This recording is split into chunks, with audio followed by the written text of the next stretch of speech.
Well यहाँ पे हम जानेंगे कि rules for obtaining the image forms of a convex lens. मतलब कॉन्वेक्स लेंस में जब आप रूल ड्रॉ करोगे मींस सारे इमेजेस ड्रॉ करने के कुछ नियम होते हैं।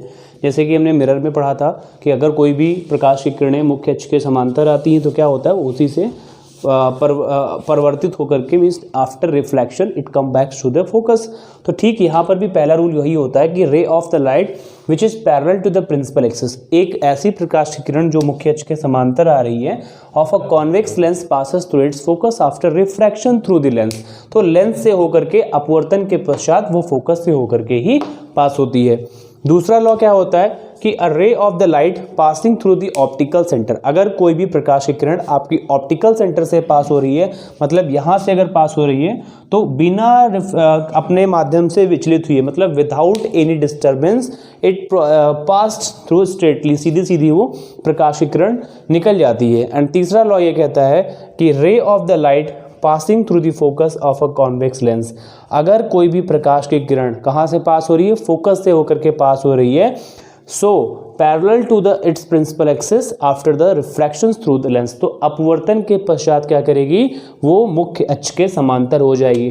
कुछ इस तरह से, मतलब अगर ये सपोज कर लो हमारे पास में कॉन्वेक्स लेंस था, ये इसका ऑप्टिकल सेंटर ओ है, ठीक है, प्रिंसिपल एक्सिस है। अगर कोई प्रकाश की किरण सपोज करो कि कुछ निकली यहाँ से और सीधे सीधे वो फोकस से होकर के पास आउट हो रही है, कहाँ से जा रही है, उसके फोकस से हो रही है, कुछ इस तरह से यहाँ पे गई, ये मान लो ये फोकस है, इसका फोकस से होकर पास होगी, तो अपवर्तन के पश्चात ये क्या करेगी, ये मुख्य अक्ष के समांतर हो जाएगी, means it will be parallel to the principal axis. ये तीन बहुत ही इंपॉर्टेंट और बेसिक्स लॉज हैं जिनको ध्यान में रखना बहुत ज़रूरी है। ये लॉज क्या क्या हैं, ये पहला लॉ ये है कि अगर कोई भी प्रकाश की किरण मीन्स रे ऑफ लाइट मुख्य अक्ष के समांतर means parallel to the principal axis आ रही है तो रिफ्रैक्शन के पश्चात it will pass through the focus.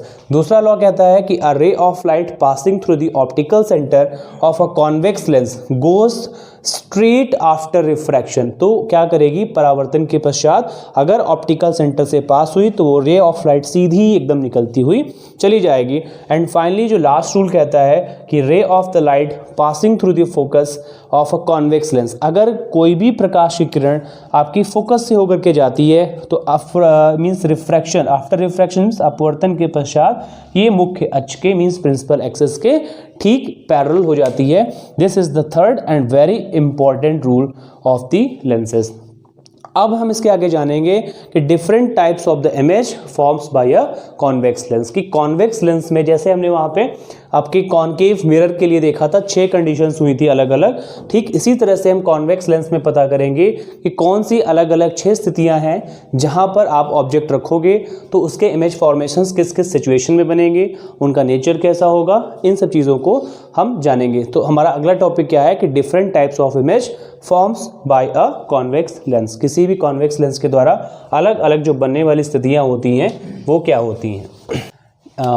यहाँ पे हम देखेंगे कि formation of different types of image by a convex lens. जैसे कि हमने बेटा कॉनकेव मिरर में देखा था कि 6 प्रकार की अलग अलग टाइप्स की आपकी इमेज फॉर्मेशन होती है। यहाँ पर भी बारी बारी पे ध्यान देंगे कि हमारा इमेज फॉर्मेशन कैसा होगा अगर हम मीडियम के रूप में एक कॉन्वेक्स लेंस यूज़ करते हैं तो, ठीक है। ये आपके पास एक कॉन्वेक्स लेंस है, this is the convex lens. So first situation is that where your object is placed between the optical center C and the focus F dash. अगर हमने ऑब्जेक्ट यहाँ पे आपका this is 2F dash, okay, अगर आपका object optical centre और focus के बीच में यहाँ पे प्लेस्ड है तो इस सिचुएशन में जो बनने वाला इमेज फॉर्मेशन है वो इमेज फॉर्मेशन कुछ इस तरह से होगा। यहाँ पे ऑब्जेक्ट रखा था, एक रे ऑफ लाइट पैरेलल गई, जानते हो कि पैरेलल जाने वाली रेज कहाँ से जाती है, after reflection is pass to the focus F, second focus F।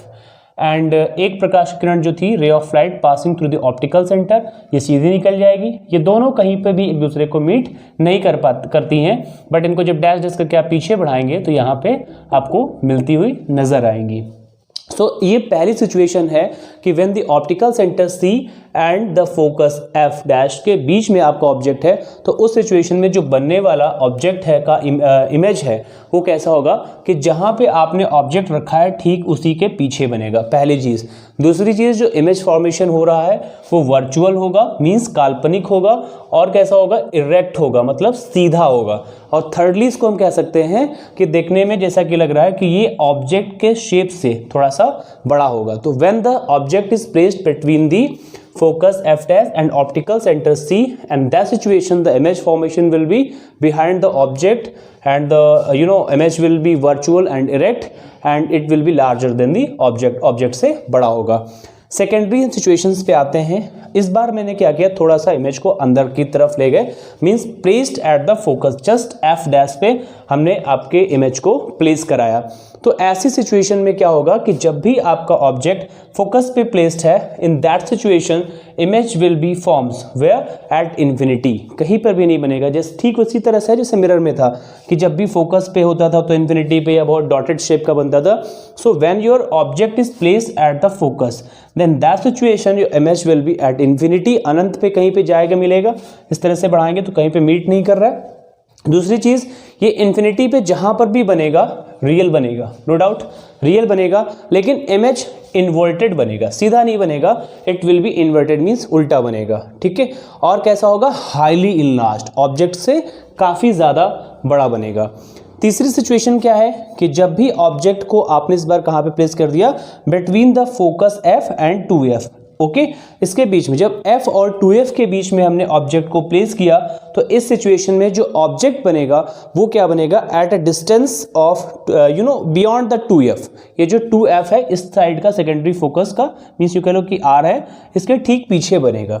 कैसा बनेगा, रियल बन रहा है और इन्वर्टेड बन रहा है। ऑब्जेक्ट इधर की तरफ है और ये इन्वर्टेड बन रहा है, और साथ साथ में ऑब्जेक्ट से थोड़ा सा बड़ा बन रहा है, लार्जर देन दी ऑब्जेक्ट, ठीक है। एंड फोर्थ सिचुएशन हमारी ये है, अब धीरे धीरे करना क्या, इमेज फॉर्मेशन को आपको ऐसे ऑब्जेक्ट को पीछे की तरफ बढ़ाना है, ठीक है। शुरुआत हमने कहाँ पे की थी, C और F के बीच में, फिर हम F पे लेके आए, फिर थोड़ा सा 2F और F के बीच में लेके आए, और अब हम फाइनली कहाँ पे लाएंगे, 2F की। तो डिफरेंस क्या होता है कि मिरर में हम इमेज बनाने के लिए जो ऑब्जेक्ट था उसको मिरर की तरफ बढ़ाते थे, मतलब अंदर की तरफ बढ़ाते थे, जबकि लेंस में क्या कर रहे हैं कि इमेज बनाने के लिए ऑब्जेक्ट को इमेज से धीरे धीरे धीरे धीरे पीछे की तरफ दूर लेके जा रहे हैं। वो वाली सिचुएशन याद करो मिरर में, जब हमारा ऑब्जेक्ट प्लेस हुआ करता था C के ऊपर, मींस कैपिटल C के ऊपर, तो वहां पे इमेज फॉर्मेशन भी कहाँ होता था, C के ठीक ऊपर हुआ करता था। ठीक इसी तरह से यहाँ पे जब हम आपके ऑब्जेक्ट को प्लेस किया जाएगा, कहाँ पे प्लेस किया जाएगा, when your object will be placed at the 2F, in that situation जो इमेज फॉर्मेशन होगा वो भी 2F पे दूसरी साइड में होगा, ठीक है, रियल बनेगा और इन्वर्टेड बनेगा। एंड सबसे इंपॉर्टेंट चीज क्या है कि इस बार का जो इमेज फॉर्मेशन होगा वो आकार में, शेप में ऑब्जेक्ट के ठीक बराबर बनने वाला है, ठीक है। तो ये हमारे पास में चौथी सिचुएशन है। इस तरह से सपोज कर लो this is the convex mirror, ठीक है, ये क्या है, इसका प्रिंसिपल फोकस है। या पोज करो ऑब्जेक्ट, यहाँ पे हमारा फोकस F है, okay, this is F dash, and इसको मैंने लेट कर लिया 2F डैश, और ऑब्जेक्ट जो प्लेस्ड है ठीक 2F डैश पे ही प्लेस किया मैंने।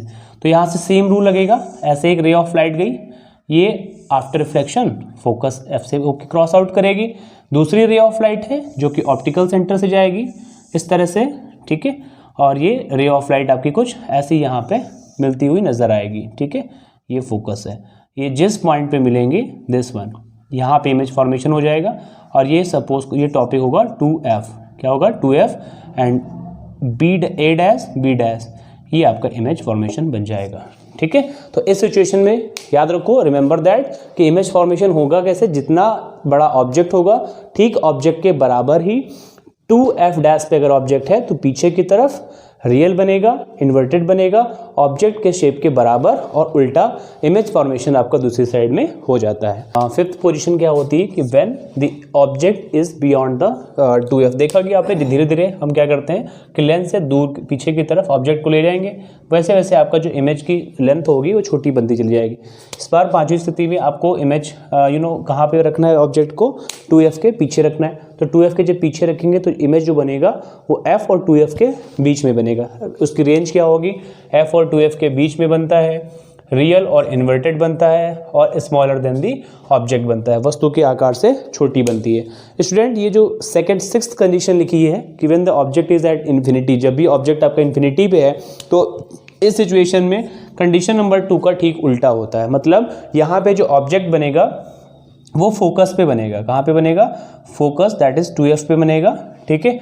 और आकार में बहुत ही छोटा बनेगा, रियल बनेगा, इन्वर्टेड, रियल भी होगा, इन्वर्टेड भी होगा, और वस्तु के आकार से मच स्मॉलर देन, बहुत ज़्यादा छोटा बनता है।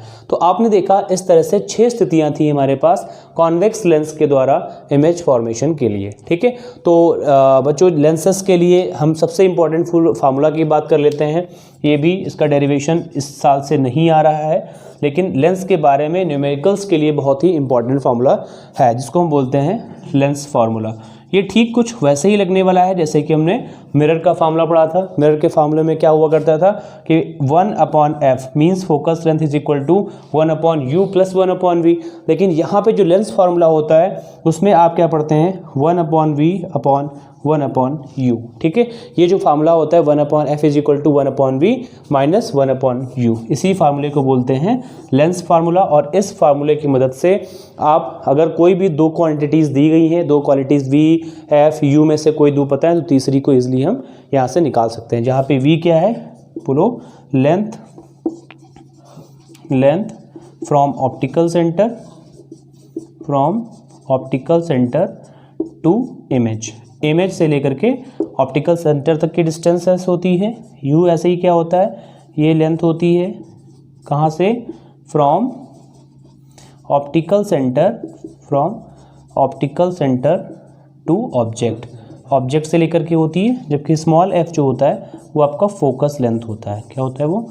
फोकस लेंथ होता है। इस फार्मूले की मदद से आप न्यूमेरिकल्स पोर्शन को बहुत अच्छे से सॉल्व कर सकते हैं, ठीक है।